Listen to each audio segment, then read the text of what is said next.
কিছু দল আমাদের দেশে তৈরি হয়েছে, এই দলের নাম জীবনেও শুনি নাই কোনোদিন আগে। যেমন হিজবুত তাওহীদ, নাক দিয়া চাপ দিলে দুধ বেরি হয়, এরা আন্দোলন করতে আসছে। আমরা বুড়ো হয়েছি বাতাস খাইয়া। আগে জেলে যাও, জেল খাটো, দুই একটা শহীদ হোক, তারপর বোঝা আন্দোলনের মজা কি। সুতরাং হিজবুত তাওহীদ, হিজবুত তাহরীর, হরকতুল জিহাদ, জামাতুল মুজাহিদিন, এদের যেখানে বান ধরে পুলিশে সোপর্দ করে দিবেন। সেই জন্য আপনারা আপনাদের যুবক সন্তানদেরকে ঠেকাবেন, অতি উৎসাহী হয়ে যেন এই সমস্ত খারাপ সংগঠনের সাথে মিলে গিয়ে দেশের সর্বনাশ না করে, এই শান্তিপূর্ণ পরিবেশকে যাতে সর্বনাশ না করতে পারে, সকলের চোখ সেই জন্য উন্মুখ হয়ে থাকতে হবে। কিছু দল আমাদের দেশে তৈরি হয়েছে, এই দলের নাম জীবনেও শুনি নাই কোনোদিন আগে। যেমন জামাতুল মুজাহিদিন, তারপরে কুতকুতুল জিহাদ, কি নাম? হরকতুল জিহাদ, তারপর লাদেন বাহিনী, তালেবান বাহিনী, হিজবুত তাওহীদ, হিজবুত তাহরীর, পত্রিকার নামগুলি দেখতেছেন না?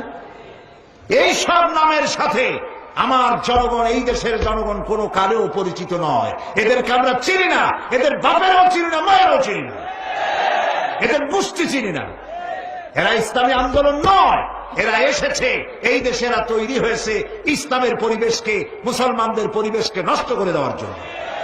প্রিয় ভাই সব, বিভিন্ন জায়গায় মাথায় পাগড়ি বাঁধিয়া, বড় বড় জামা গায়ে দিয়া, এত বড় বড় মেসওয়াক, তারপরে বোমা বানায়, এগুলো আবার পুলিশ যায় ধরে।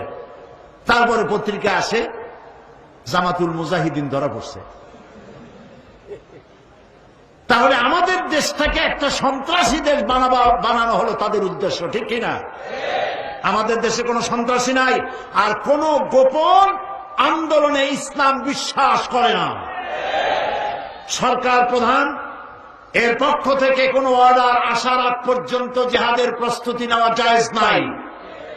জিহাদের প্রস্তুতি সশস্ত্র যুদ্ধের আহ্বান জানাতে পারে কেবলমাত্র যখন সরকার প্রধান ইসলাম অথবা মুসলমান হবে, তারা যদি জিহাদের জন্য সর্বাত্মক দাওয়াত দেয়, তখনই কেবলমাত্র আন্দোলন করা যাবে, সশস্ত্র যুদ্ধ করা যাবে।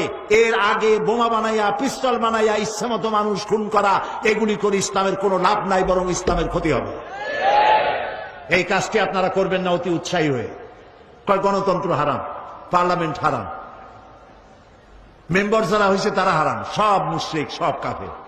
তো এখানে সবই যদি কাফের হয়, হুজুররা আপনারা এখানে করবেন কি? বিদায় হন।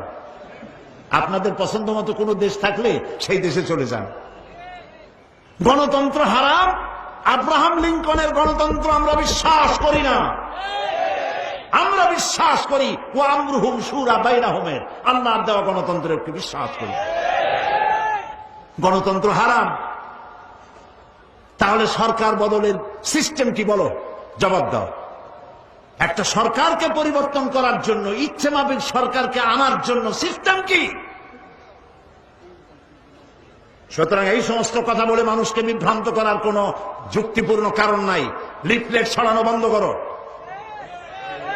গণতন্ত্র হারাম বলে মানুষকে বিভ্রান্ত করো না। নাক দিয়া চাপ দিলে দুধ বেরি হয়, এরা আন্দোলন করতে আসছে। আমরা বুড়ো হয়েছি বাতাস খাইয়া। সুতরাং হিজবুত তাওহীদ, হিজবুত তাহরীর, হরকতুল জিহাদ, জামাতুল মুজাহিদিন